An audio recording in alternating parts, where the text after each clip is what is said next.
Flagrante, a verdade na tela. Salve, salve! Olha só, o Flagrante começando para terminar bem esse sábado, esse finalzinho de tarde de sábado com você aqui na Jovem Pan. Nós estamos juntos aqui, eu sou o Vitor Brown, esse é o Flagrante Jovem Pan. Eu já tenho um convite para você, vem com a gente aqui no Flagrante, você faz o programa com a gente.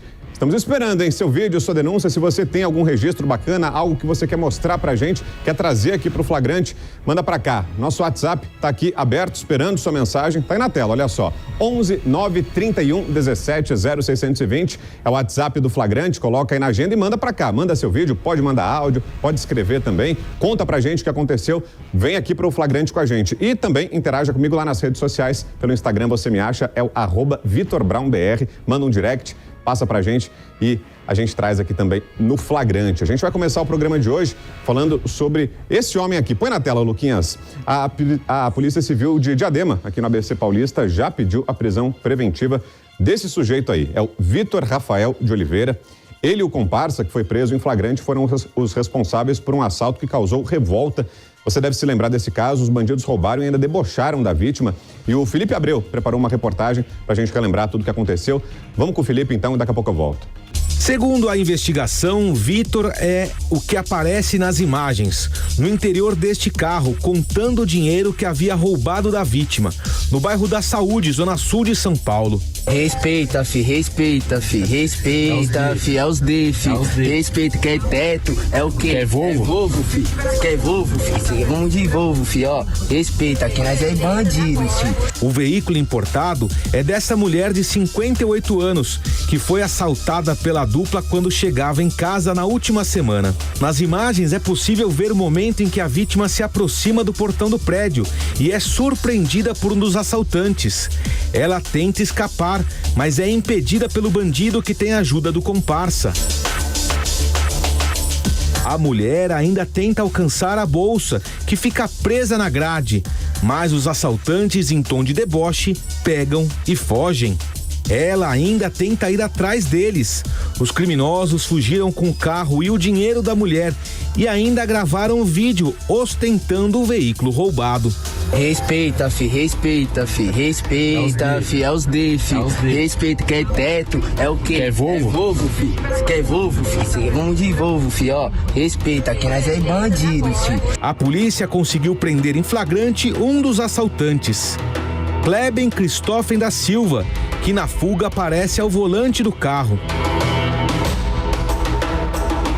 E continuam as buscas ao acusado foragido, que fugiu pelo telhado da casa onde mora em Diadema. Na residência, a polícia encontrou o dinheiro da vítima, chaves de veículos e embalagens de drogas em cima da cama. Colamos aqui na casa, ó, deu pinote, dinheiro da vítima, chave de carro, aí foi pela janela, ó, embalagem de droga. Aí a sorte que a equipe cercou aí e capturou ele na rua de trás aí. E olha, quem fez essa prisão foi o delegado do 1º Distrito Policial de Diadema, aqui na Grande São Paulo, doutor Nelson Canelói Júnior. O doutor está aqui com a gente para falar um pouquinho mais desse caso. Doutor, em primeiro lugar, parabéns pelo trabalho. Bom recebê-lo aqui. Primeiramente, boa tarde a todos. Boa tarde, Vitor. E agradeço pelo convite.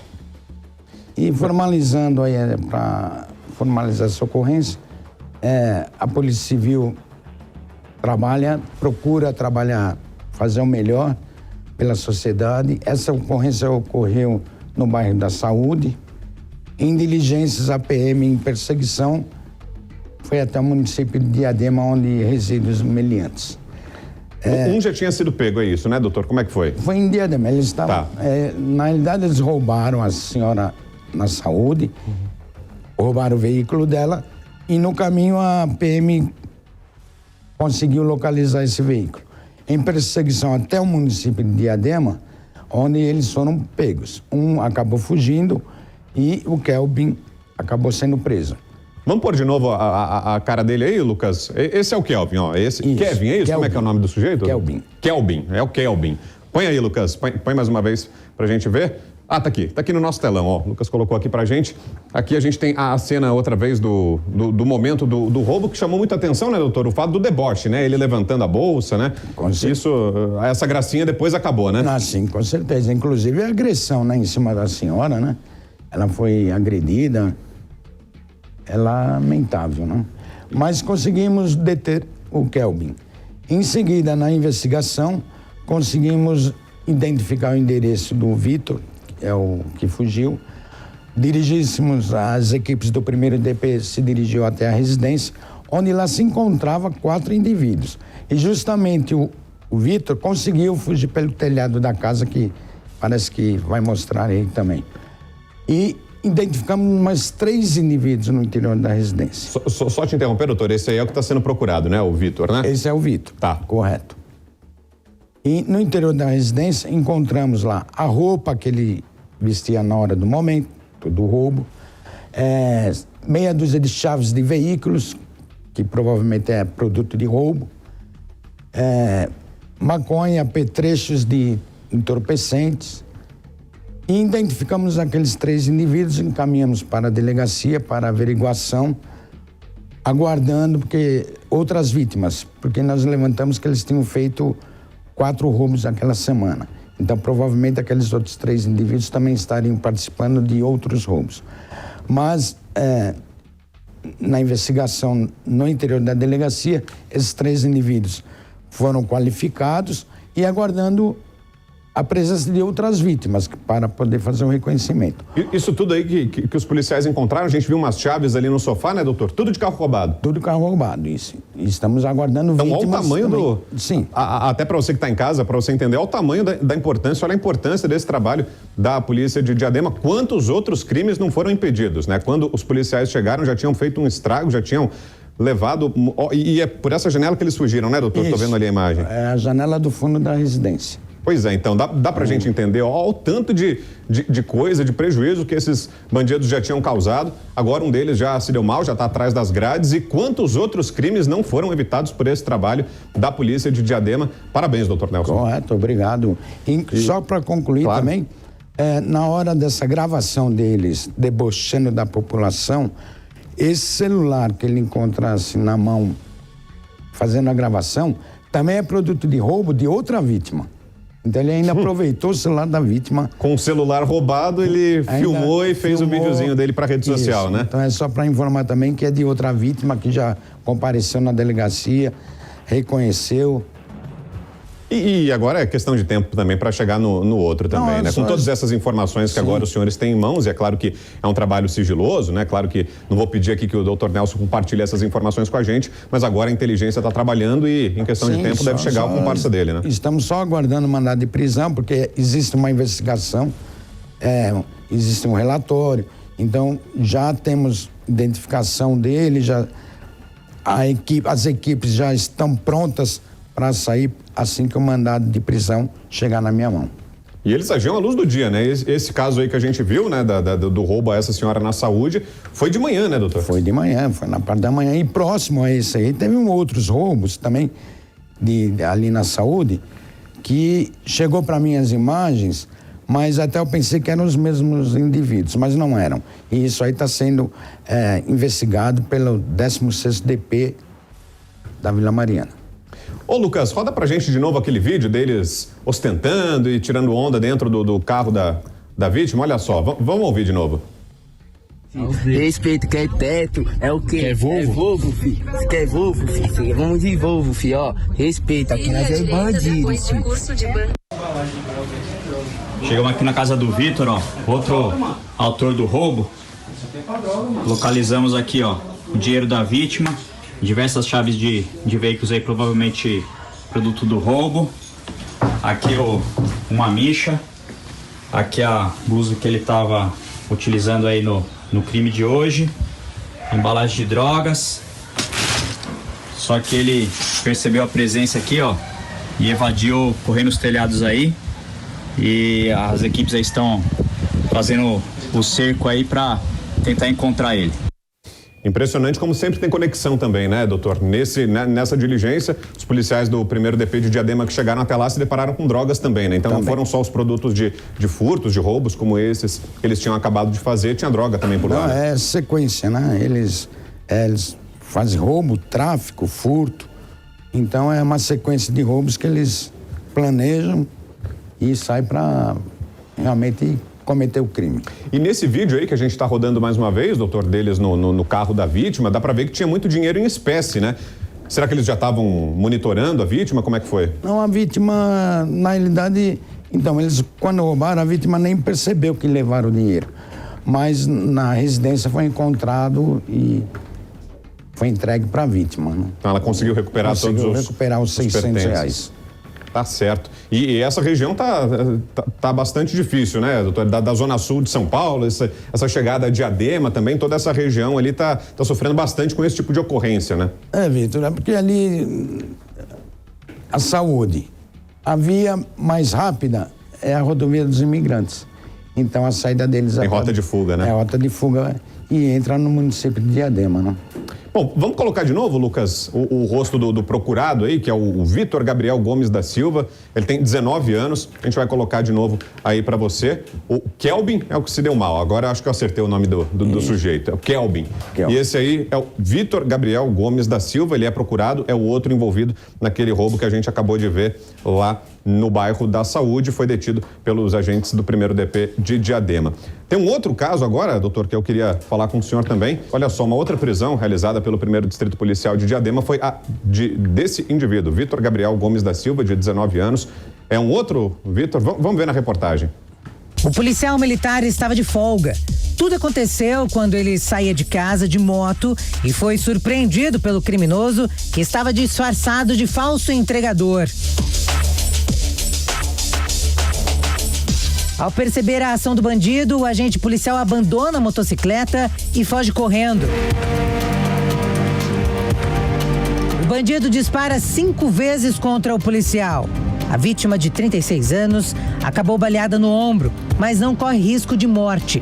Policiais da Força Tática, que faziam ronda na região, ouviram os disparos e conseguiram localizar e prender Gabriel Gomes da Silva, de 19 anos, que agora está à disposição da Justiça.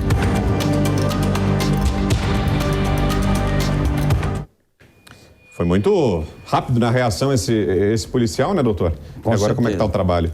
Então, agora nós estamos terminando o inquérito já para relatar, porque eu estava fazendo mais algumas investigações.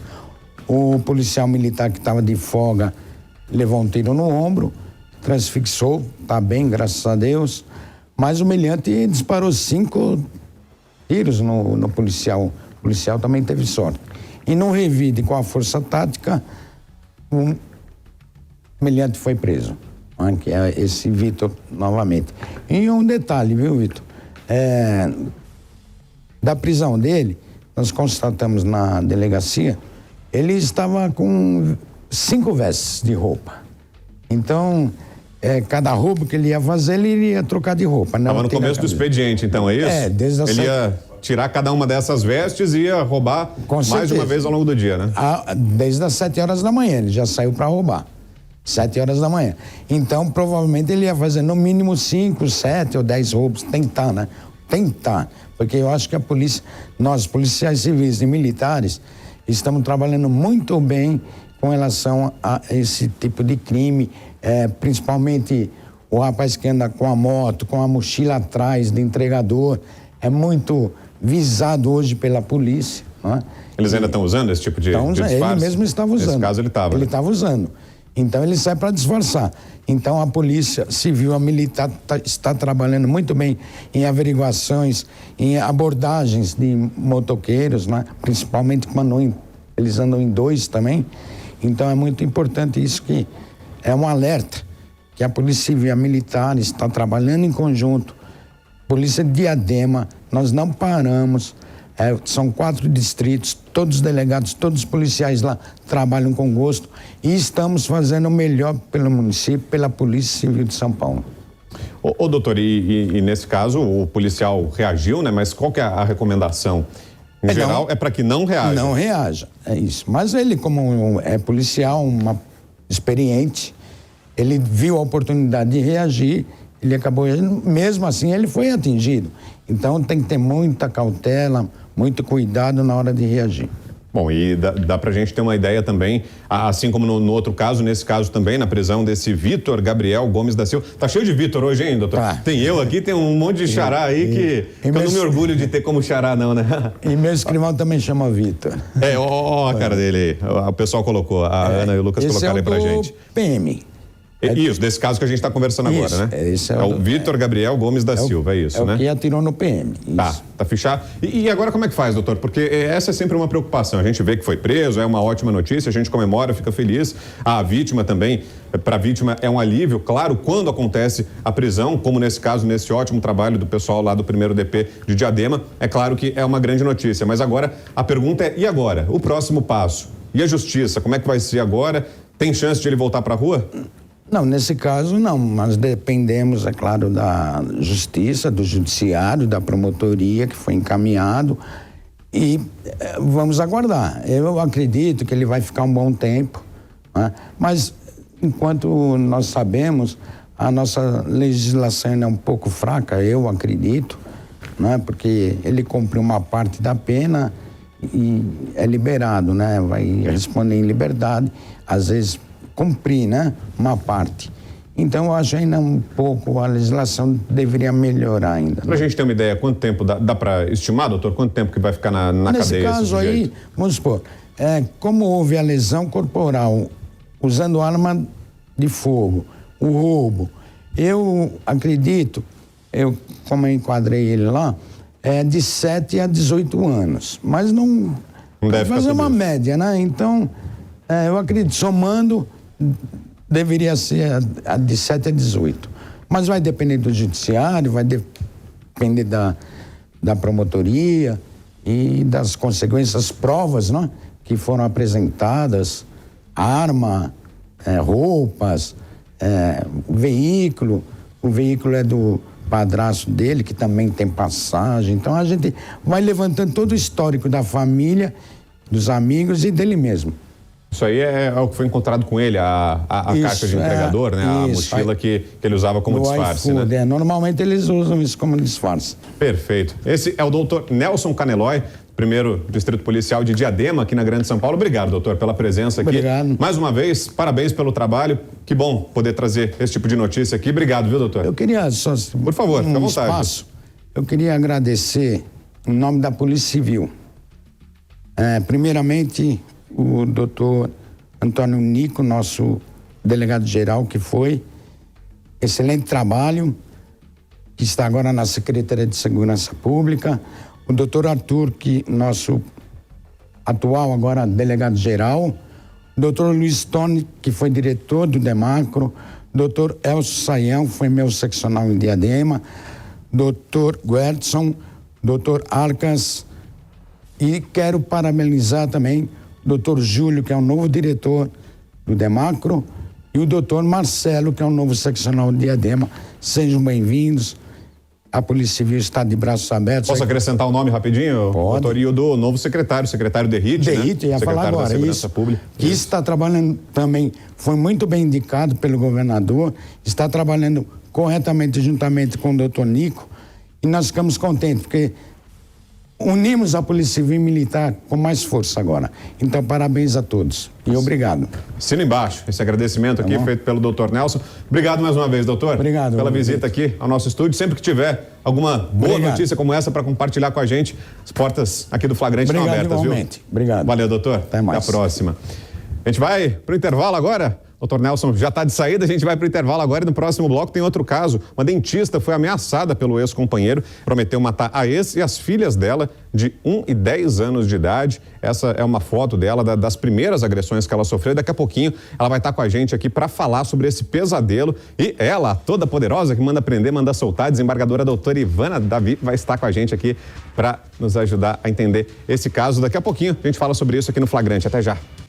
Já de volta para você o flagrante. Eu estou muito bem acompanhado agora nesse nosso segundo bloco. Estamos recebendo aqui a desembargadora doutora Ivana Davi. Doutora, muito bom ter a presença da senhora aqui com a gente. Boa tarde. Eu é que agradeço, Vitor, o convite e do programa Flagrante. Imagina. E olha, infelizmente a gente vai ter que falar de um caso de violência doméstica, uma história triste que está chegando aqui pra gente. Olha só, uma dentista de Goiânia sofreu várias agressões físicas e verbais. E nas redes sociais, num gesto de muita coragem, inclusive, ela denunciou o ex-companheiro. Ela até conseguiu uma medida protetiva, mesmo assim, ele mandou um áudio ameaçando matar a mulher e as filhas dela. A justiça já mandou prender esse suspeito, e a gente tem os detalhes agora na reportagem. Se você me continuar me ameaçando, eu vou ter que arrumar um segurança de novo. Você acabou de fazer. Eu quero que você arruma. Vai ser melhor. É sério isso, Pedro? É sério. Na que eu tiver com alguém, eu vou ir te matar, vou matar essas meninas aí. Para, Pedro. Entendeu? Desde que ouviu as ameaças do ex-companheiro, a dentista Camila Malaquias tem medo, parou de trabalhar e até enviou as filhas para uma viagem. O autor das ameaças é o jovem Pedro Márcio Siqueira, de 28 anos, bacharel em Direito. Pedro não se conforma com o fim do relacionamento com Camila. Ela é uma mãe de 2 meninas, uma de 1 e outra de 7 anos. Uma dentista bastante requisitada na cidade de Goiânia. Nas redes sociais, dá para notar que em seu consultório ela já atendeu diversas personalidades. Mas uma publicação trouxe à tona o verdadeiro pesadelo pelo qual está passando. Esse ano eu conheci uma pessoa que me tratava muito bem. Tratava as minhas filhas muito bem. Foi um verdadeiro príncipe ali no começo do nosso relacionamento. Gostava muito das minhas filhas. Entrou na minha vida muito rápido, né? Quem tá aqui me acompanhando um tempo viu como que foi intenso o nosso relacionamento. O relacionamento entre Camila e Pedro começou em março do ano passado. Com 3 meses de convivência, a jovem disse que teve acesso a um histórico de violência do ex-namorado contra outras mulheres. Até que Camila também foi vítima de agressões. A gente estava viajando, a gente estava em outra cidade e ele ficou chateado porque eu dei muita atenção para um casal de amigos dele, um casal de amigos dele. E nesse dia ele deu um chilique lá na frente de todo mundo, me xingou muito na frente desse casal, né? Não eram amigos meus, eram amigos dele. E a gente voltou pro hotel. Então chegou no hotel, ele me agrediu. Ele deu tapa no meu rosto. Ele me enforcou. E eu fiquei muito apavorada, porque até então ele nunca tinha tido esse tipo de atitude comigo. A dentista disse que começou a ter muito medo do então namorado. E as agressões passaram a ser mais frequentes. Até que um dia ele me agrediu numa boate e puxou minha roupa, falou que ia rasgar minha roupa, porque eu tava conversando com um amigo que é homossexual, inclusive. Pedro tem 5 passagens pela polícia por porte ilegal de arma de fogo, disparo de arma de fogo, violência doméstica e ameaças contra outras ex-namoradas. Em 2019, ele foi preso depois de atirar contra um carro onde estavam 2 crianças na Vila Brasília. Na ocasião, ele disse à polícia que atirou porque havia sido xingado pelo outro motorista. A dentista gravou a ligação em que recebeu as ameaças de morte em dezembro do ano passado e registrou a ocorrência na última quarta-feira.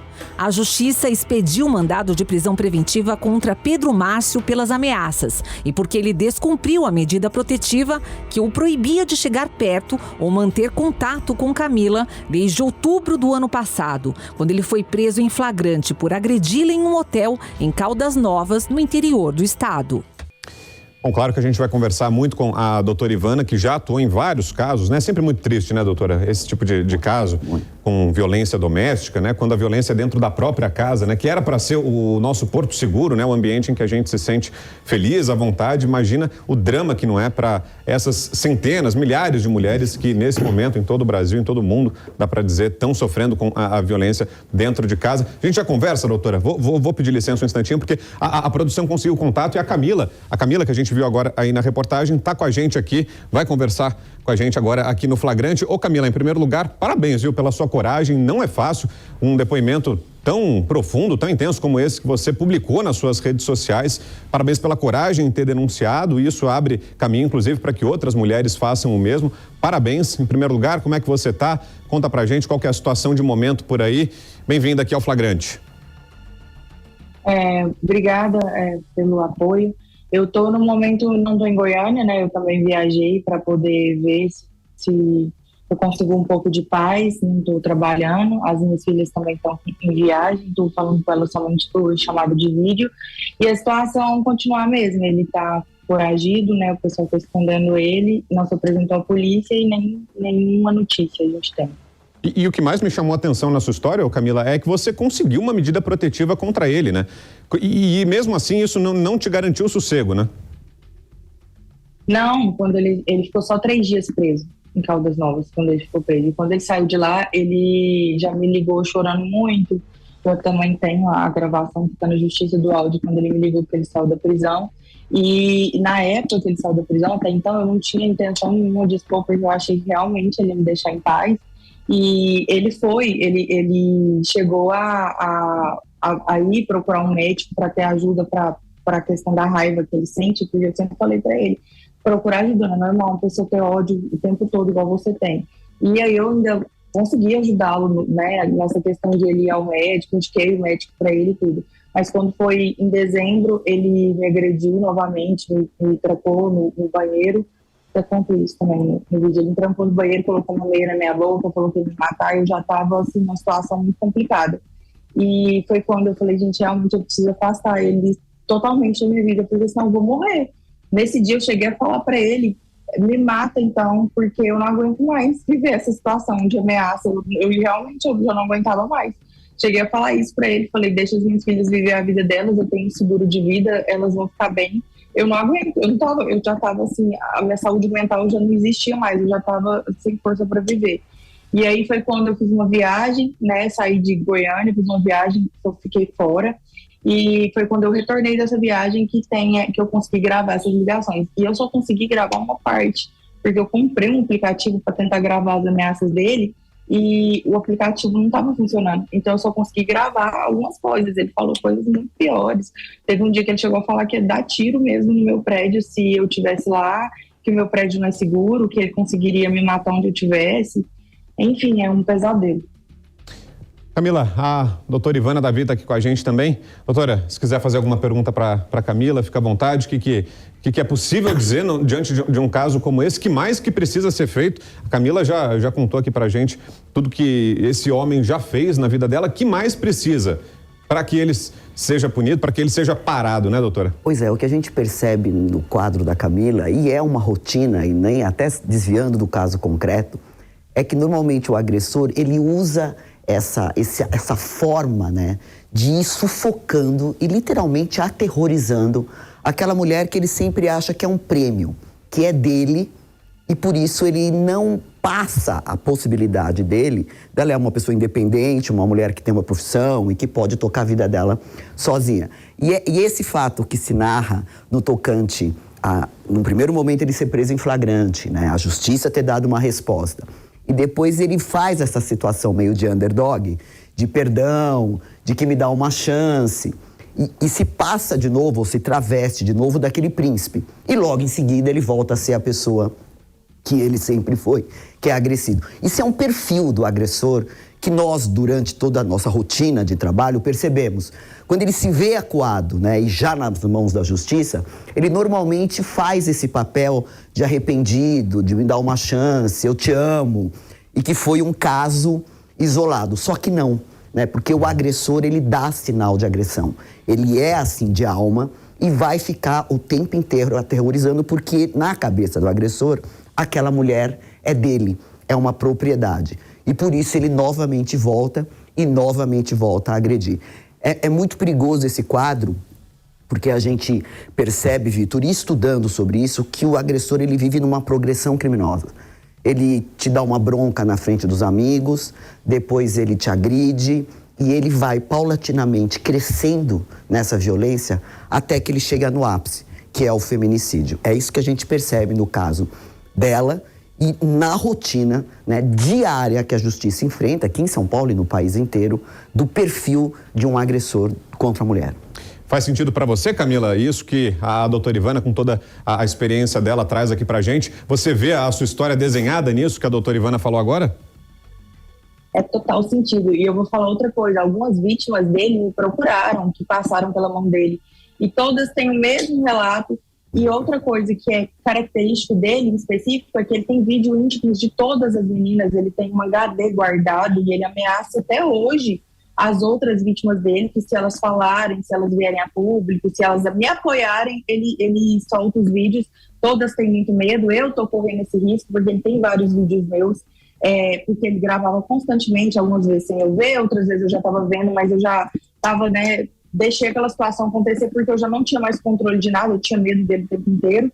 E ele a ameaça dele é o príncipe revestido pela ameaça. Por exemplo, ele me dava sinais de pessoa, eu sou perfeito, eu cuido de você, eu cuido da sua casa e te ajudo. E, em contrapartida, sempre com aquele tom de ameaça. Você sabe que eu tenho vídeos seus, eu acabo com a sua carreira porque você é conhecida, que, né? Sou bastante conhecida em Goiânia porque eu fiz dente de uma galera do sertanejo aí. Então ele usava muito disso para me segurar naquele relacionamento. Então era uma mistura de amor, de príncipe, de pessoa perfeita, com realmente agressão física, agressão psicológica, tortura, ameaça, né? Aquela questão de realmente eu vou acabar com a sua vida, seja eu te agredindo, seja eu expondo a sua vida íntima. Então, realmente, é muito complicado. É só quem passa para saber. Eu já julguei demais. Eu falo que eu acho que tem hora que eu passei por isso, Deus colocou isso na minha vida, assim, para eu nunca mais. Gente, eu não julgo ninguém. E não dá para julgar ninguém, porque eu tenho condição financeira boa, eu sou totalmente independente, eu crio minhas filhas sozinha, nem pensão eu nunca recebi, cuido delas sozinha, eu não precisava de ninguém. E chega um ser humano desse e simplesmente coloca a minha vida de cabeça para baixo. Eu não consigo nem explicar como é que eu me envolvi nisso. Se você pegar do começo, desde a primeira agressão, até hoje que eu tive coragem de fazer tudo isso, eu não consigo te falar o porquê que eu fiquei nesse relacionamento. Eu não consigo achar uma explicação. Doutor, e dá para entender, inclusive, né, isso que a Camila fala sobre o comportamento dessas outras vítimas dele também, né, de terem esse receio, porque no caso da Camila, por exemplo, com quem a gente está conversando aqui agora, ela tem uma medida protetiva que a blindaria dele, na teoria, né, em tese, mas na prática isso não impede que ele continue agindo, né? O que mais é preciso, doutora? É muito difícil quebrar o ciclo e nisso a gente tem que mostrar como a tecnologia é importante e como a imprensa faz um papel importante. Por quê? Porque ela vindo denunciar, procurando o sistema de justiça, tendo a coragem de dar raiz em rede social, primeiro que ela mostrou até para o sistema, os delegados de polícia, as delegadas que se envolvem normalmente, trabalham com violência doméstica, de que aquele indivíduo é um indivíduo perigoso e que isso não é um caso isolado, só em relação a ela. É um indivíduo que provavelmente já deve estar se relacionando com outras mulheres e praticando as mesmas condutas, porque isso é um problema dele, pessoal dele, onde ele se acha dono das mulheres com as quais ele se relaciona. Então é importante falar sobre isso, porque quebrar esse ciclo de violência, como ela mesmo diz, é um desafio. A mulher, ela se vê envolvida emocionalmente, filhos, criança, carreira, e é difícil para ela entender que aquele homem é um agressor, que aquele homem uma hora pode matá-la e sair dessa relação. E o segundo passo é procurar o sistema de justiça, porque na medida em que a mulher procura o sistema de justiça, em algum momento ela tem para si um preconceito de que, nossa, todo mundo vai saber o que está acontecendo, mas tem que saber. Porque é a única forma de, por exemplo, a justiça responder com uma medida as mais graves, que é a decretação de uma prisão, e de alguma forma, em algum momento, tirar esse indivíduo da sociedade para que ele responda, né, dentro dos ditames da lei, pela conduta que ele praticou com ela e com outras tantas mulheres que, como ela mesmo diz, estão agora vindo ao sistema de justiça narrar o que aconteceu. Combater a violência contra a mulher, ela exige de todos nós, da sociedade, da imprensa, da própria mulher vítima, do sistema de justiça, né, força no mesmo sentido, porque não é fácil. Você lida com preconceito, você lida com valores, você lida com educação, né, que são questões que às vezes a mulher não enxerga naquele começo. Ela está envolvida emocionalmente, acaba acreditando naquele canto de sereia, e a gente sabe que no canto de sereia, a sereia mata todo mundo no final.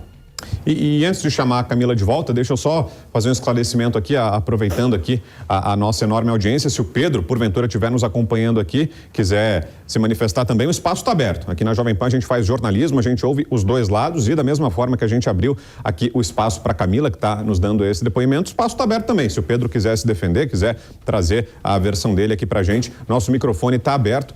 Pode se manifestar também, a gente está aguardando aqui, o espaço está aberto, repito, tá?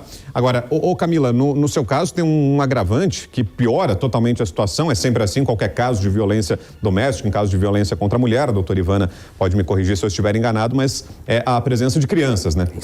Você tem filhas, né, Camila? Você tem 2 filhas que não são filhas dele, né? São de um outro relacionamento seu, né? E aí... Isso, eu tenho 2 filhas e Isso, daí queria saber de você como é que era o relacionamento dele com as suas filhas. Se ele, esse mesmo comportamento que ele tinha com você, ele manifestava no relacionamento com as suas filhas também.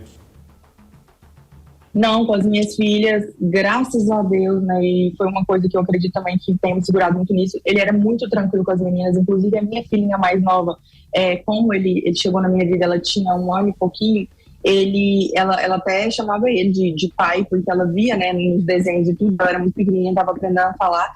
Ela gosta muito dele, a menorzinha. A mais velha não tanto, porque ela fica muito com a família do pai, então buscava muito. E a minha filha mais velha, quando o meu relacionamento começou a ficar conturbado, eu mesma gostava de mandar, assim, né, pedir para a avó buscar e tudo, porque eu já estava naquela situação meio com medo, assim. Mas a pequenininha, nunca tive problema com ele ameaçando nada. Ele foi realmente ameaçar agora mais pro final, né? Ele já tinha feito algumas ameaças, assim, em tons onde a gente, acho que a gente não quer entender, né? Ele falava, para te ferir, eu não preciso matar você.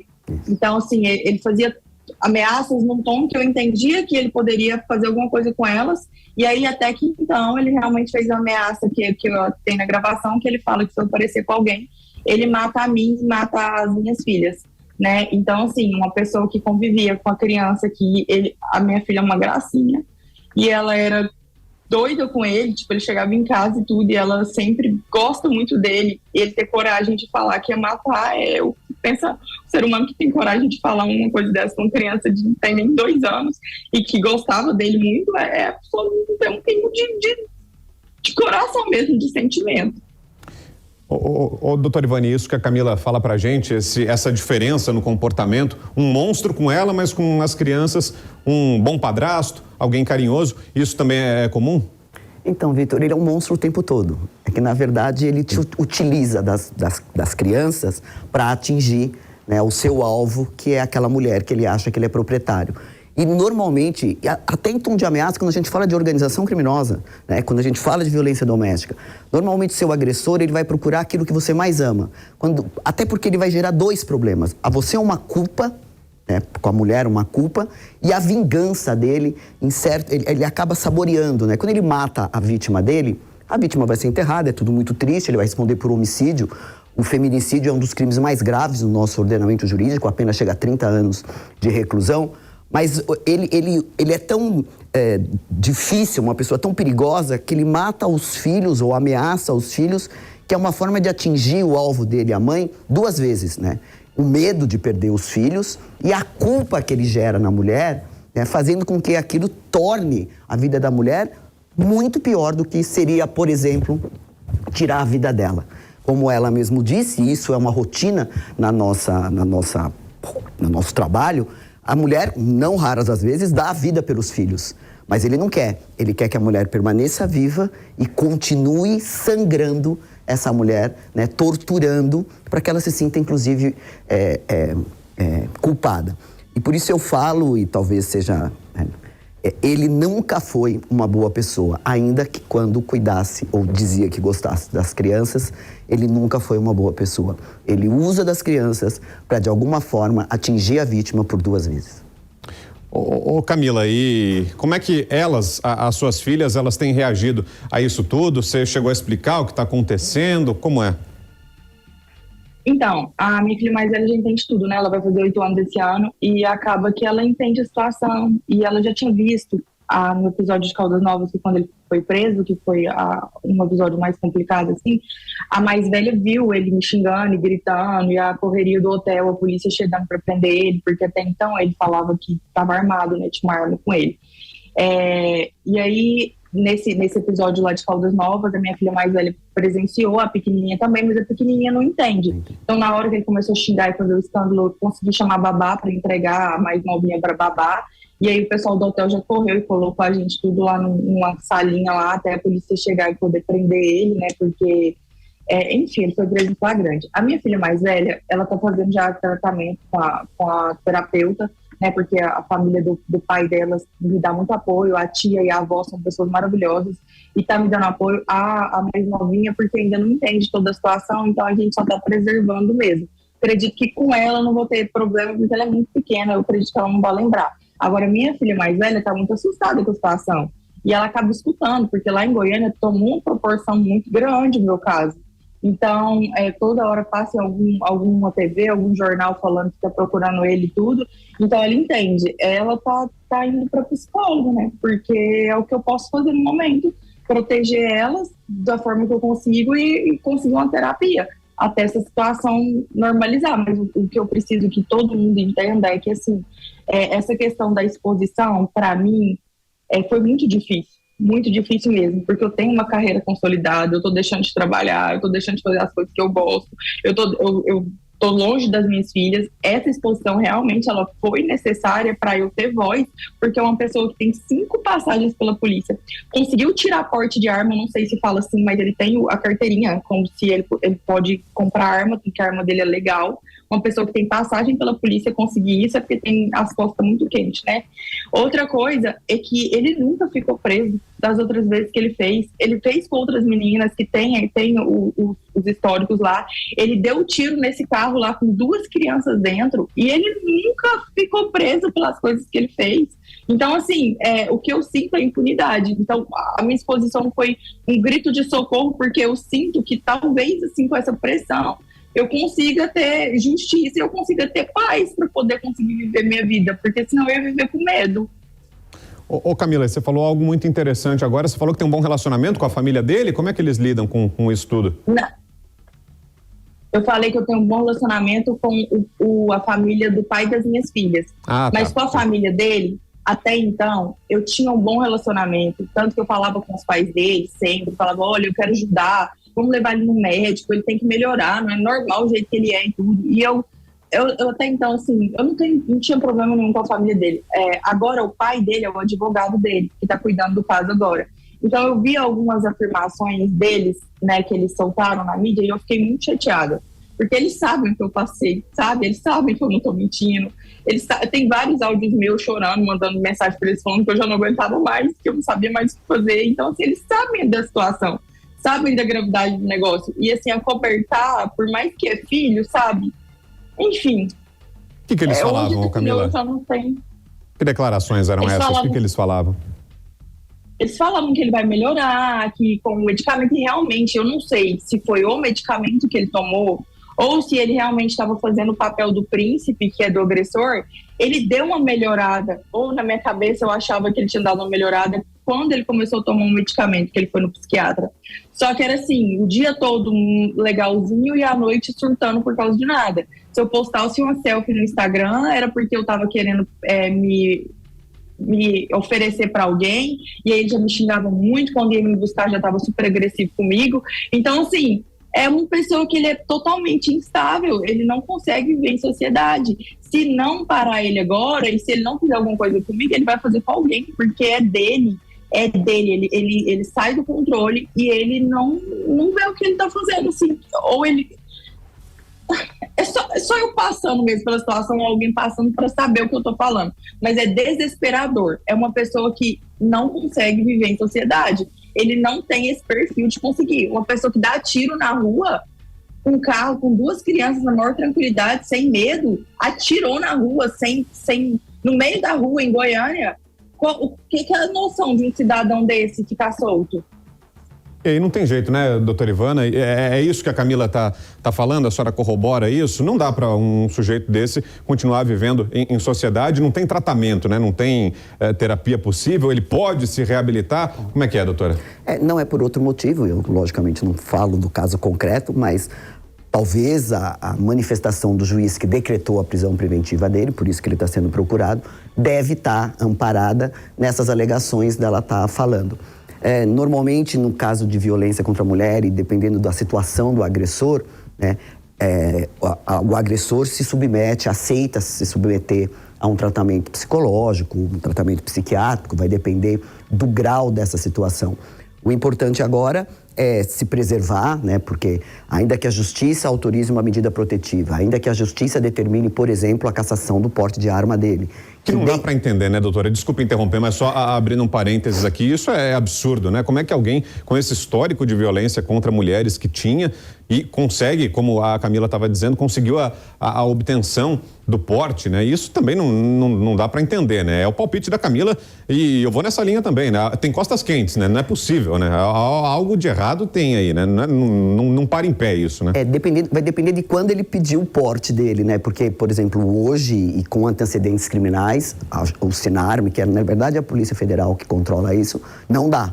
Né? Porque você tem que juntar os seus antecedentes criminais para ser deferido ou não aquele seu pedido. Provavelmente ele tenha pedido e, como não existia nenhum documento, ele acabou conseguindo. Mas a lei que trabalha a violência contra a mulher, ele coloca como medida protetiva, uma das medidas protetivas, que o próprio delegado de polícia ou o próprio Ministério Público pode representar a justiça e o juiz pode, inclusive, recolher a arma, além de suspender o porte. É uma medida que nós, como juízes, temos adotado quando se tem notícia da existência de uma arma de fogo ou, eventualmente, né, essa licença legal para portar uma arma. Ô doutora, e só para a gente já ir também se despedindo da Camila. Oi, diga lá, Camila. Acho que estava fechado o áudio, vai lá. Ele tirou o porte recente, tem meses. Ele estava comigo quando ele conseguiu tirar o porte, ou seja, os antecedentes dele estavam lá. Porque com uns 4 meses de namoro, a minha irmã conseguiu pegar um monte de coisas dele. Foi quando, né, minha família estava toda contra. Então ele tirou recente. Ele pegou a carteirinha dele lá, o negocinho, sei lá, recente. Poucos meses, eu não sei se às vezes ele estava tentando há muito tempo, mas saiu recente. Terrível, não tem cabimento. Doutora Ivana, para a gente até já se despedir da Camila também, que recado a senhora deixaria para quem, porventura, esteja nessa situação dramática que a Camila está enfrentando também, para outras mulheres vítimas da violência? E faço questão de reforçar. Parabéns, Camila, já vou te devolver a palavra também, mas mais uma vez, parabéns pelo seu gesto, pela sua coragem, isso estimula outras mulheres também. A gente agradece muito o seu depoimento, a sua força, né, a sua presença de espírito para enfrentar tudo isso que você está enfrentando. Te parabenizo muito por isso. E o que a senhora diria, doutora Ivana? O que a gente fala e orienta as mulheres é ter coragem de quebrar o ciclo. Vitor, ela tem que procurar um sistema de justiça. Sozinha ela não consegue resolver. E por mais que doa essa autofagia, que é cortar a própria carne, a mulher ter que procurar uma delegacia e se expor, é a maior ou a melhor forma, ou pelo menos a forma mais segura que ela tem de evitar um mal maior. Nós, com a nossa experiência e estudando o tema, sabemos que violência contra a mulher, ela acontece de forma progressiva, exatamente como foi colocado. Começa com chamar a atenção, uma cena de ciúmes, um empurrão, uma agressão, até ela chegar ao ápice, que é, né, a morte, o próprio feminicídio. Então, por pior que seja a mulher, e a gente sempre fala, Vitor, na nossa experiência, que o agressor, ele dá sinais. Ele dá sinais num comentário, ele dá sinais numa piadinha de mau gosto, ele dá sinais na frente dos amigos.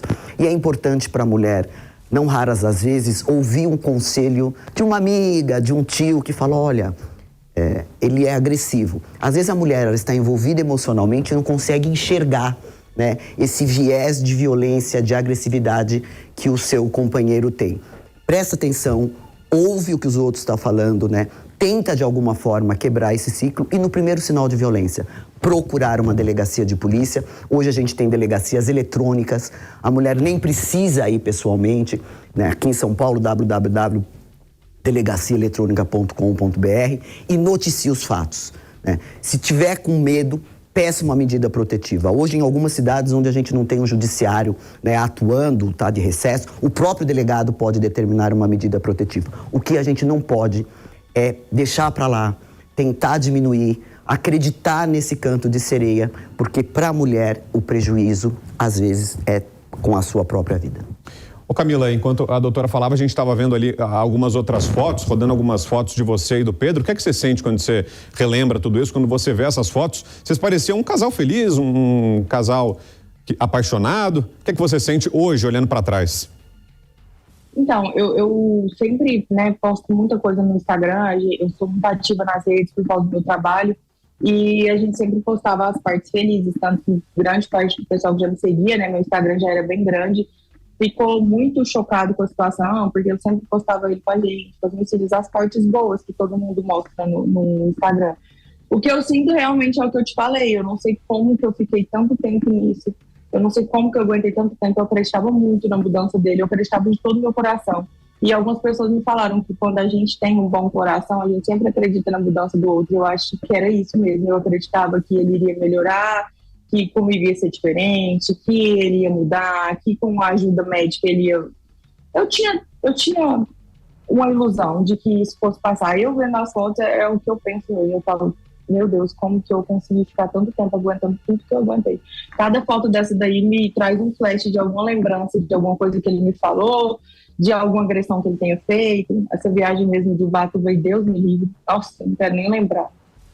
Que mensagem você deixaria, Camila, para outras mulheres que estejam numa situação parecida com a sua? O que você diria para elas? Então, eu diria que eu tenho vergonha, eu tinha vergonha da situação, eu tinha vergonha de ter me deixado envolver na situação, eu me sentia culpada por relação às minhas filhas, e o que eu quero falar é que a culpa não é nossa, eu tenho trabalhado isso todo dia, né, que a culpa não é minha, que as coisas não chegaram nesse ponto por causa de mim, o ruim é ele. Eu dei o melhor que eu tinha. Então, nós mulheres, a gente tem esse instinto, né, do cuidado, do maternal mesmo, e a gente acaba, às vezes, fazendo demais com uma pessoa que não é o que a gente deveria fazer. Então, uma mulher que está passando por uma situação dessa, parecida com a minha, gente, não muda. O primeiro tapa, vai embora. O primeiro xingamento, vai embora. O primeiro reclamar da roupa demais que você está usando, vai embora, porque só vai piorar. Eu sou prova viva disso. Eu fiz tudo o que eu podia para tentar reverter esse relacionamento. Eu fiz tudo o que eu podia para que ele fosse uma pessoa melhor, e ele só foi piorando. Não muda. Investigue os históricos das pessoas que vocês vão ficar, né? Eu até falei hoje, se eu tivesse, às vezes, tido conhecimento disso bem no comecinho, quando eu comecei a sair com ele, talvez eu não estaria aqui hoje, né? Mas eu fui saber, a gente já estava uns 4 meses juntos, 3 para 4 meses, eu já estava muito envolvida. Mas é isso, cuidado com as pessoas que vocês se envolvem, investiguem, perguntem, saibam quem é a ex, saibam do histórico, porque, né, não chegou a matar nenhuma das outras, mas os relatos que eu escutei delas são desesperadores, coisas assim que muito complicadas. E poderia ter sido eu a vítima que iria morrer, se não for eu, pode ser a próxima que ele arrumar.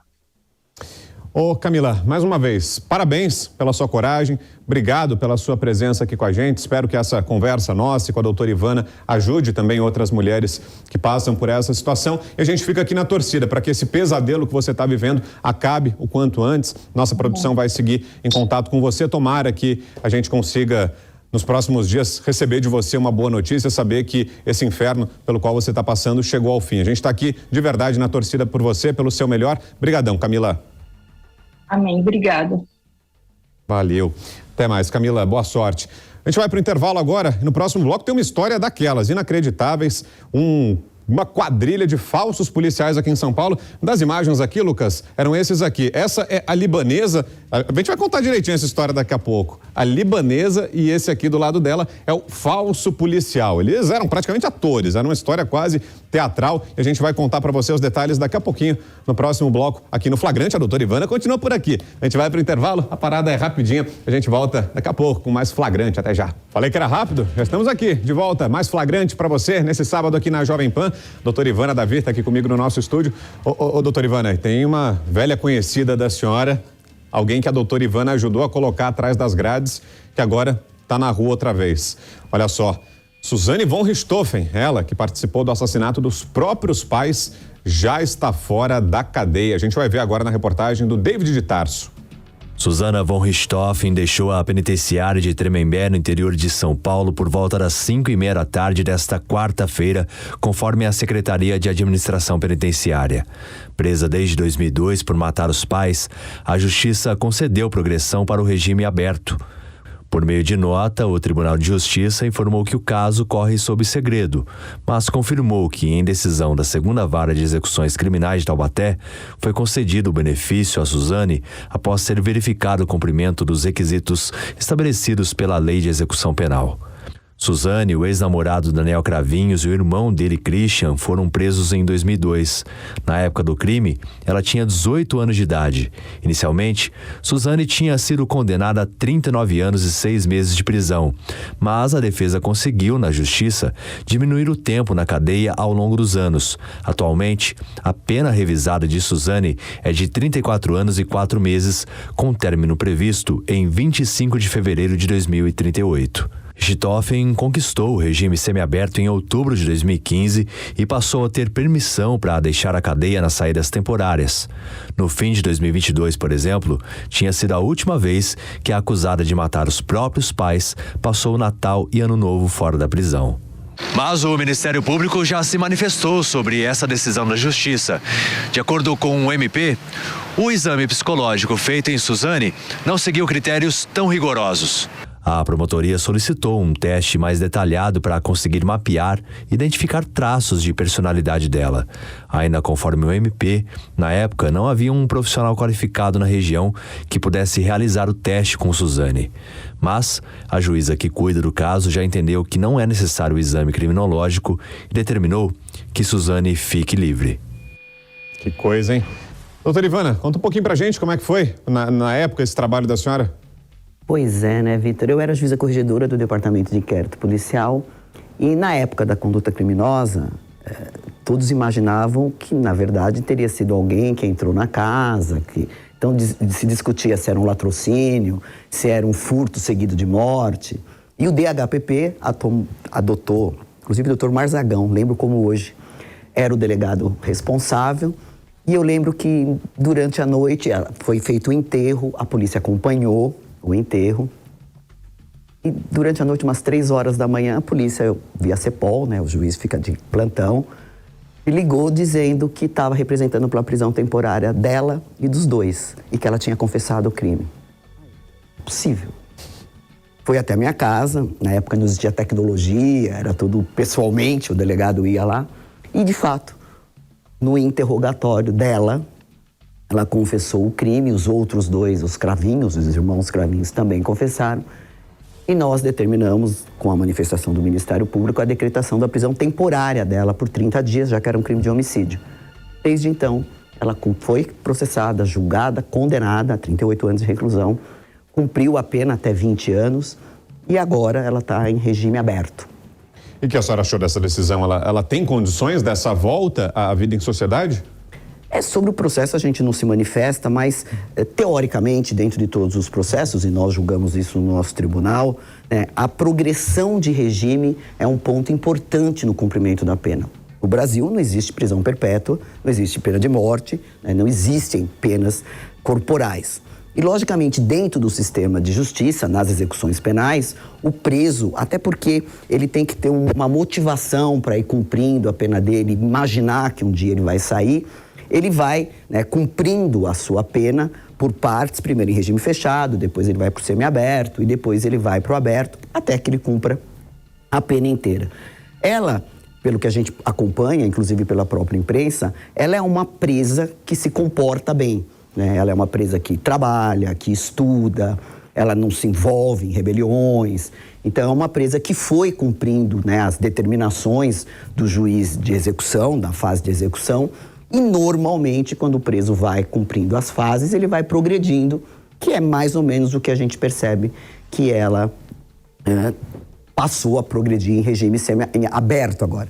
Ela vai ficar pelo menos uns 12 anos em regime aberto. É muito comum também. Como é que é o regime aberto, doutora, para quem não está familiarizado? O regime aberto, ela vai poder trabalhar durante o dia, ter as regras, estudar, e durante a noite, finais de semana e feriado, ela se recolhe na casa dela. é esse, né? Até porque se ela for encontrada à noite, numa festa, bebendo, ela pode ser recolhida de novo e a ela ser efetivado o que a gente chama de regressão. Então, ela está cumprindo pena, entretanto, ao invés de estar dentro do sistema prisional, ela vai poder trabalhar, estudar durante o dia, à noite, sábados, domingos e feriados, se recolher. Se ela se envolver em qualquer outra conduta, isso serve para qualquer preso que está em regime aberto, ele pode ser recolhido e, eventualmente, o juiz regredir, ou seja, determinar que ela volte, por exemplo, para o semiaberto e continue cumprindo a pena dela aí dentro de um sistema prisional. Vamos para o nosso próximo caso, que é aquela história que eu comecei a te contar antes do intervalo, dos falsos policiais aqui em São Paulo. Dá uma olhada. Aqui em São Paulo, a polícia prendeu integrantes dessa quadrilha. Eles se passavam por falsos policiais para receber propina. Tem a imagem aí, Lucas, da libanesa? Ela era a peça-chave aí do esquema. O golpe começava todo com ela, com essa mulher que está aí na tela. A libanesa, esse apelido ela ganhou por causa da aparência. E aí ela se apresentava para as vítimas com o nome de Andréia. Ela combinava com as vítimas antes de comprar uma carga de 2.000 cigarros eletrônicos. E aí, o que acontecia era o seguinte: no momento em que a negociação seria concretizada, chegavam os comparsas dela, que eram os falsos policiais, que usavam inclusive uma viatura falsa. Olha aí um deles, usava até distintivo falso, tinha toda a caracterização de policial. E aí, esses falsos policiais, eles chegavam e chantageavam os vendedores, dizendo que aquela carga era ilegal e que todos eles seriam levados para a delegacia. Mas os impostores deram uma opção. Eles falavam: olha, a gente pode aliviar a situação, desde que vocês paguem, molhem a mão aqui, paguem uma certa quantia. R$ 5.750 foram transferidos para a conta de uma mulher integrante da quadrilha dos falsos policiais. E eles ainda ficavam com a carga, hein? Eles ainda pegavam de volta também os cigarros eletrônicos. Essas mercadorias depois eram vendidas pelo valor de R$ 80 mil, mas durante a abordagem dos supostos policiais, os vendedores que estavam sendo achacados ali, foram eles que desconfiaram, né? Afinal de contas, era tudo muito estranho, né? A mulher que estava comprando a carga de cigarro eletrônico, com ela não acontecia nada, mas aí os policiais chegavam e davam esse ultimato para os vendedores, falavam: olha, a gente vai ter que apreender tudo e vocês vão ter que pagar um quebra aqui pra gente. Então, por isso eles acharam estranho, registraram um boletim de ocorrência e aí a polícia chegou até os suspeitos. Leonardo Mocentic foi preso na casa dele, na Zona Sul, e lá também os agentes encontraram dinheiro falsificado. Esse aí, o Leonardo.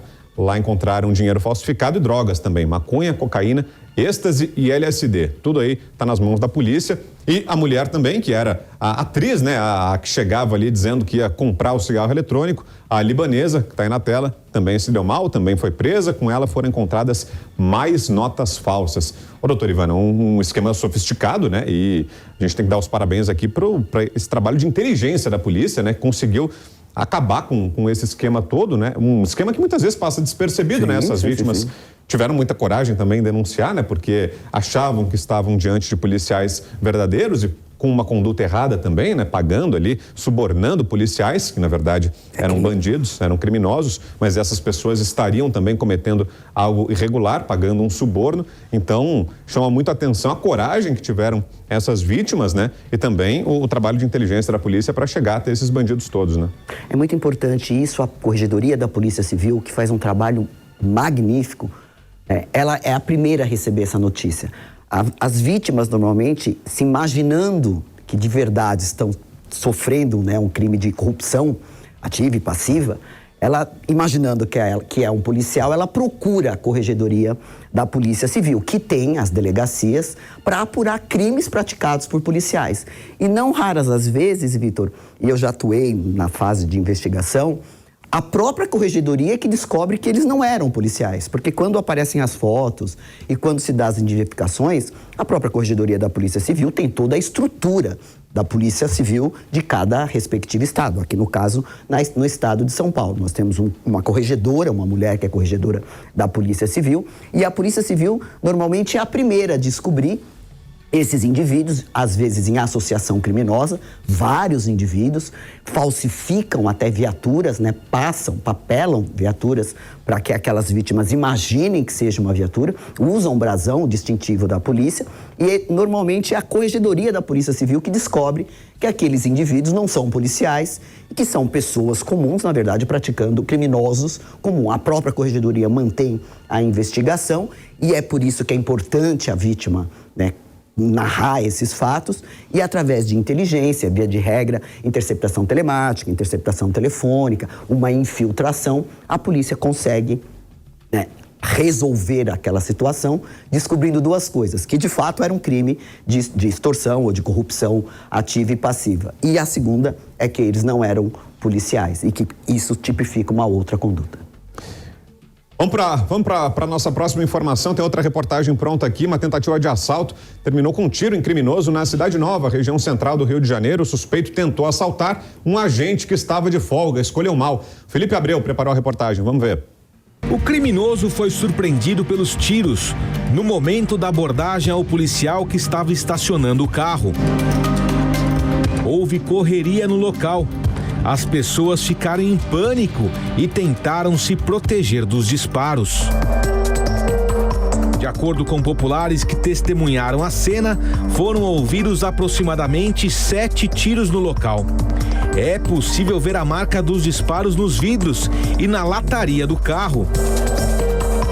O criminoso, que usava a tornozeleira eletrônica, foi socorrido e encaminhado ao Hospital Municipal Souza Aguiar, no centro do Rio de Janeiro. De acordo com a Secretaria de Segurança Pública, o estado de saúde dele é estável.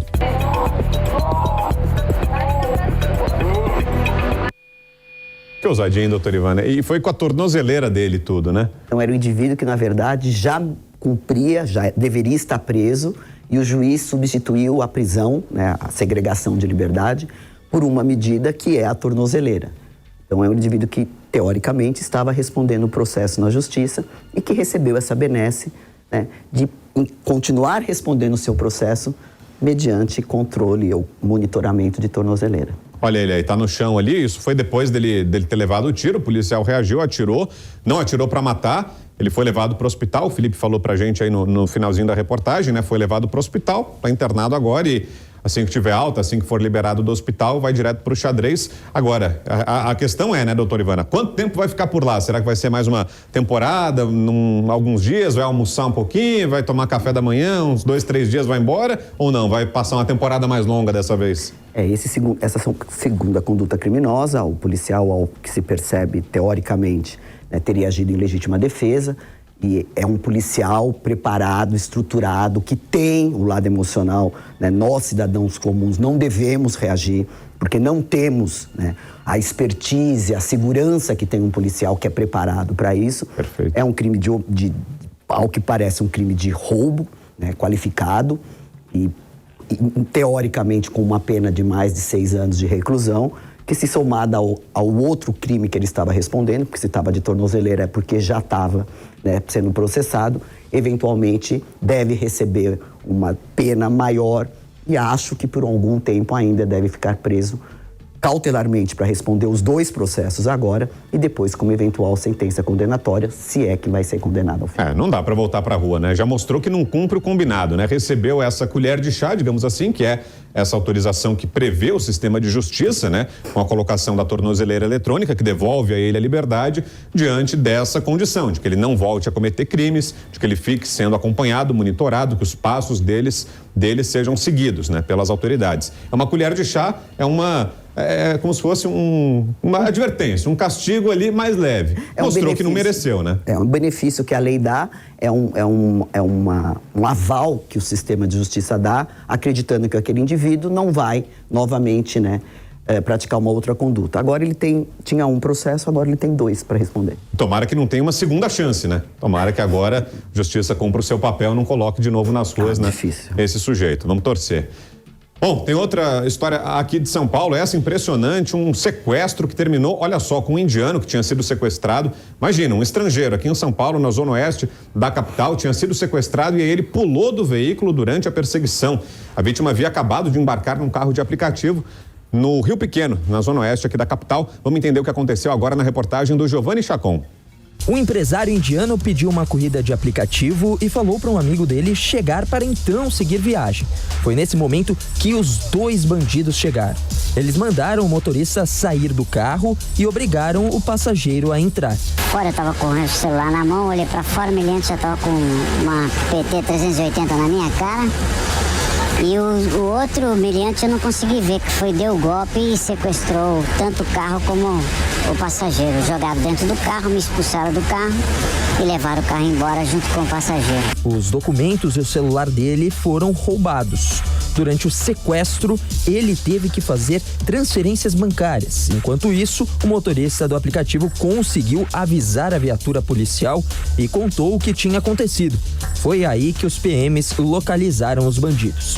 Durante a perseguição, os bandidos bateram em outros carros. A equipe realizava patrulhamento de força tática pelas imediações da Avenida Corifeu de Azevedo Marques, com a Avenida Escola Politécnica, quando nos deparamos com o veículo Tucson na cor prata. Na tentativa de abordagem do mesmo, realizamos os sinais sonoros e luminosos.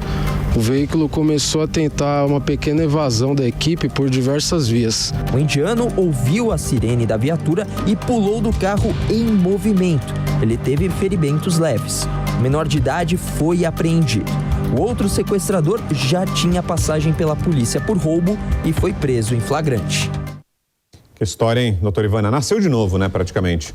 Olha, infelizmente isso está tão comum hoje. Nós estamos vivendo, né, uma rotina, a polícia e o sistema de justiça, de extorsão mediante sequestro, utilizando PIX, né, já que o dispositivo eletrônico virou um banco ambulante e onde os criminosos, né, percebendo essa facilidade, acabam, no primeiro momento, sequestrando aquela vítima e depois levando para um cativeiro ou até com veículo em andamento, se eles estão em 2, 3 criminosos, exigindo que a vítima passe quantias em dinheiro, faça depósitos, faça empréstimos na conta, e normalmente contas laranjas, onde toda essa associação criminosa está envolvida. A vítima ter saltado, né, tentado pular do carro, é uma situação muito perigosa, mas não é um caso isolado. Nós temos percebido que o desespero das pessoas, né, uma situação que era rara, hoje é muito comum. A vítima, de alguma forma, né, tentar se evadir daquela situação e, às vezes, corre risco de vida. Pois é, você imagina a situação, imagina o desespero desse homem. Em primeiro lugar, né, tinha a barreira, né, do idioma, era um indiano aqui em São Paulo, então muito possivelmente numa situação de desespero, a gente que é aqui do Brasil, às vezes a gente tem dificuldade, né, de entender, de compreender o que os bandidos estão dizendo, porque é um momento de muita tensão para o criminoso, para a vítima também, então tem essa dificuldade na comunicação. No caso desse indiano ainda tinha a barreira do idioma, talvez ele até não entendesse as instruções dos bandidos, né, as ordens que esses marginais estavam dando para ele, e aí no momento de desespero, você imagina, para ele ter feito essa escolha, né, ele pensou o seguinte: as duas alternativas que eu tenho, ou eu sigo aqui com esses bandidos até o final, vou parar num cativeiro e sabe-se lá se de lá eu vou sair, se vai sair vivo desse cativeiro, ou então eu tento pular do carro em movimento. Ele colocou a vida dele em risco ali, mas na aposta de que se ele fosse sequestrado de fato, se ele fosse levado para um cativeiro, muito possivelmente ele não ia sair de lá nunca mais em vida. E tentou, a aposta dele foi essa: vou pular desse carro em movimento e, me salvando, consigo pedir ajuda para os policiais. Foi um gesto de muita coragem dele e dá para imaginar, ou dá para tentar imaginar pelo menos o desespero, que situação. Nasceu de novo, né? Como eu falei, né? Foi um momento em que esse homem não vai esquecer jamais, infelizmente, né? Vai ficar com essa lembrança do Brasil também, né, doutora Ivana? Vai ser... Quando ele lembrar do Brasil, lembrar aqui de São Paulo, vai lembrar desse sequestro dele. E a produção separou um áudio, é isso? A gente tem o áudio do momento em que ele pediu socorro? É isso, Ana? Vamos ouvir.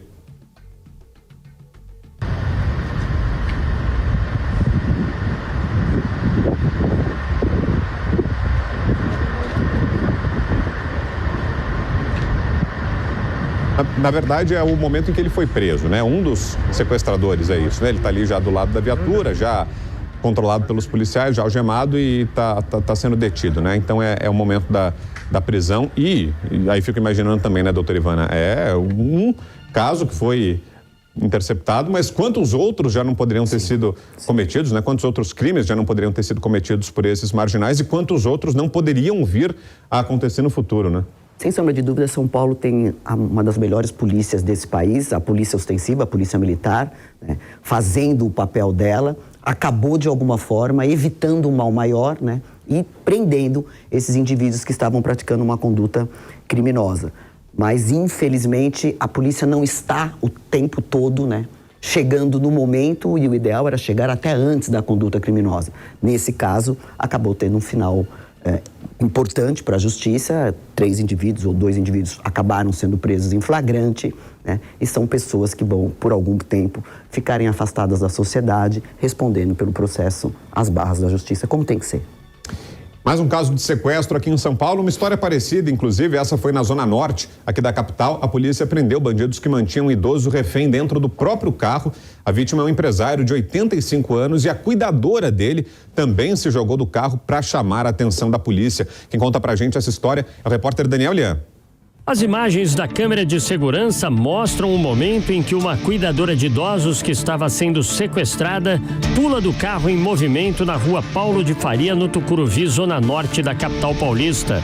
É possível ver que a viatura da polícia passa pela via. No lado esquerdo do vídeo, nota-se o automóvel. De repente, a porta se abre e a mulher salta do carro em movimento e por muito pouco não é atropelada pelo motociclista.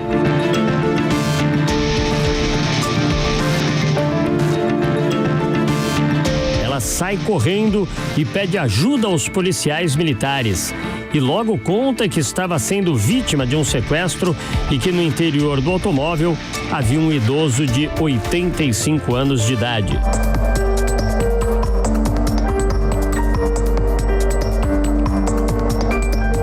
Na sequência, a polícia inicia a perseguição aos criminosos e, alguns metros à frente, os sequestradores são presos pelos agentes. Com os criminosos, foram apreendidos R$5.000 em dinheiro que haviam sido roubados da vítima, assim como aparelhos celulares. Na delegacia, a dupla foi autuada em flagrante por extorsão mediante sequestro.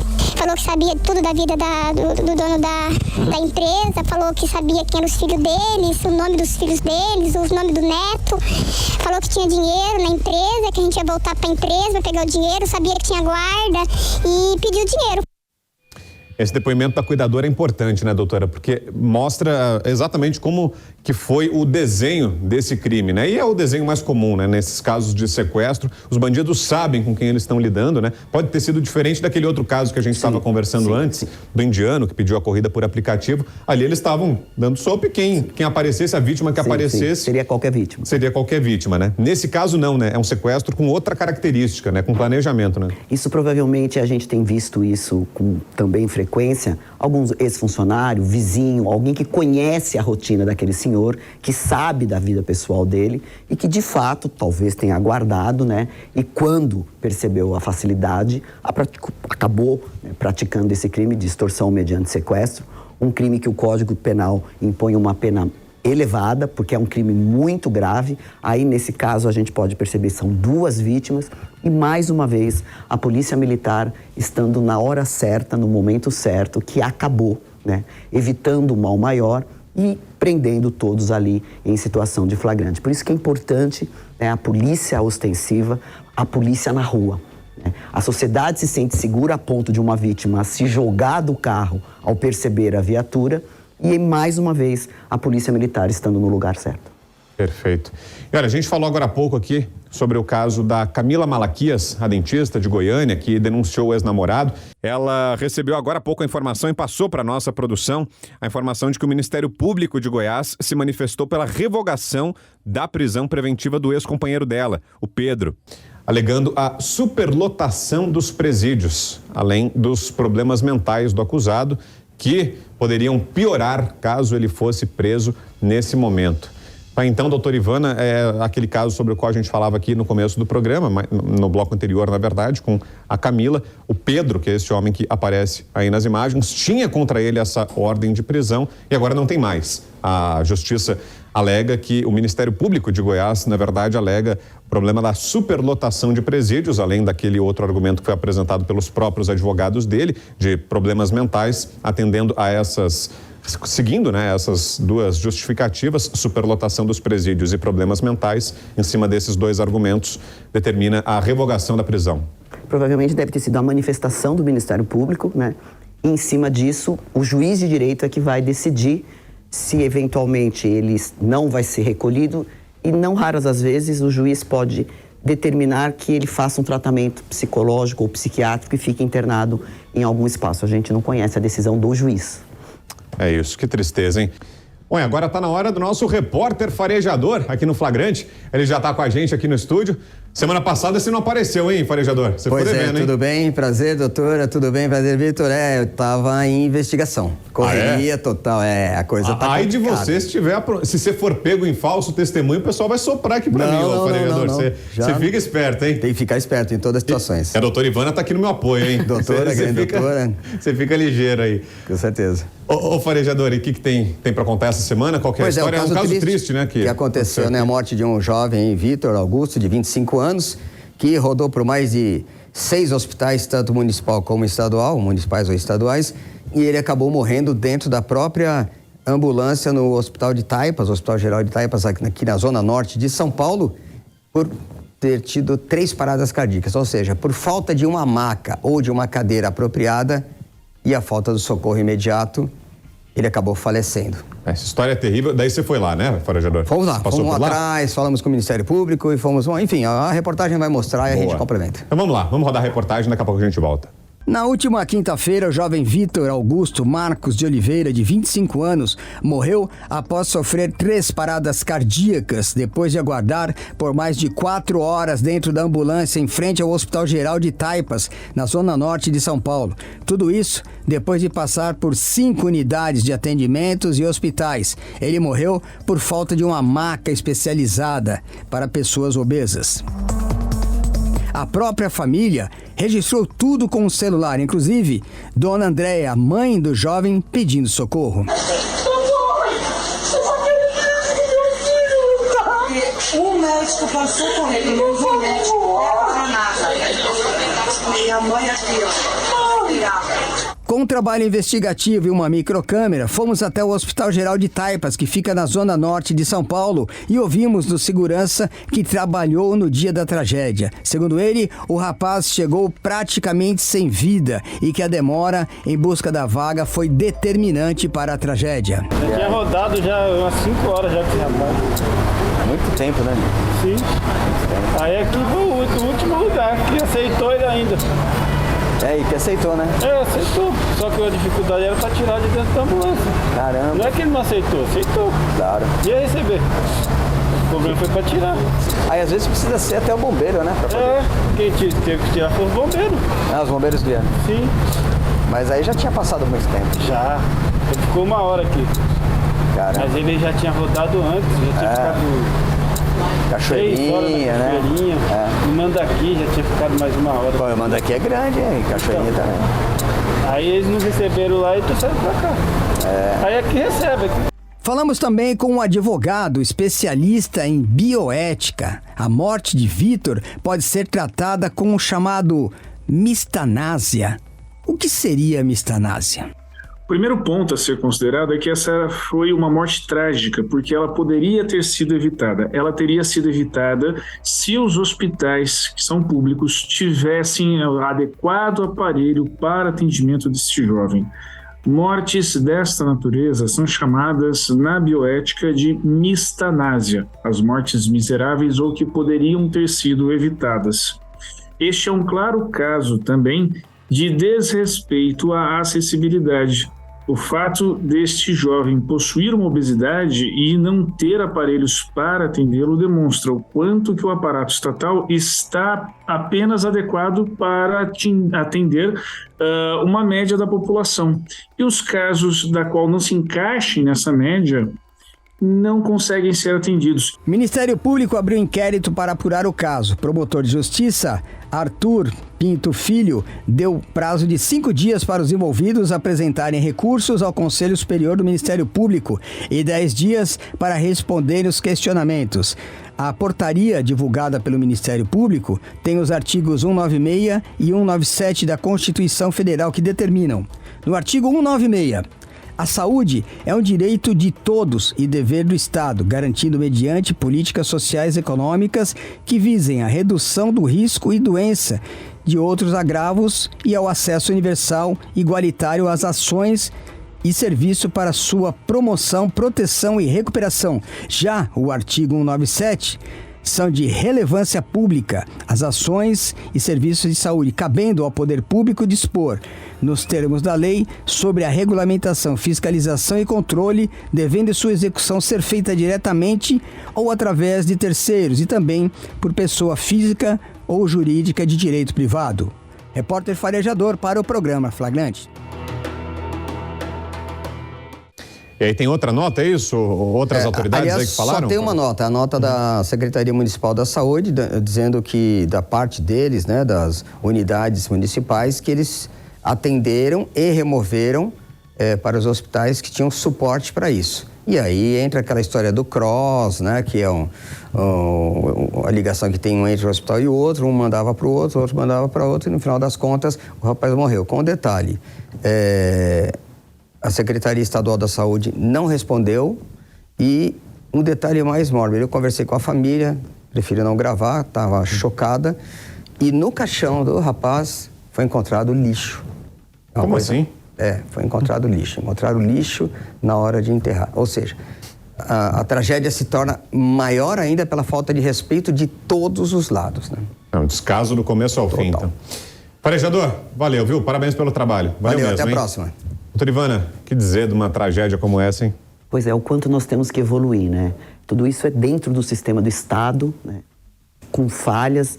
E o Ministério Público, através do doutor Arthur, que é um grande promotor de justiça, trabalhou comigo, hoje assessor do doutor Sarrubo, que é o procurador-geral. Com certeza, nesse procedimento de investigação criminal que foi instaurado, o Ministério Público vai chegar às conclusões devidas e depois apresentar à Justiça para, eventualmente, ser tomadas as providências processuais penais e, às vezes, aí tem que se levar em consideração até processuais civis. Essa família tem direito a uma indenização por dano moral por ter o seu filho enterrado, por exemplo, junto com lixo. Essa, a doutora Ivana Davi, desembargadora, com toda a experiência dela aqui no Flagrante com a gente. Obrigado, viu, doutora, pela presença aqui. Até uma próxima. Eu é que agradeço a confiança e parabéns pelo programa. Valeu, obrigado, doutora. Flagrante chegando ao fim, mas a gente está esperando a sua participação. E a qualquer momento, durante a semana aí, manda pra gente pelo WhatsApp, manda seu vídeo, manda sua denúncia, mostra o que está acontecendo por aí. Nosso número é 11 931 17 0620. Ou então me manda lá no Instagram, @VitorBraunBR. Tô esperando o seu direct, pode me mandar por lá também, tá bom? Flagrante volta no próximo sábado. Um bom final de semana por aí, a gente se encontra. Até mais. Flagrante, a verdade na tela.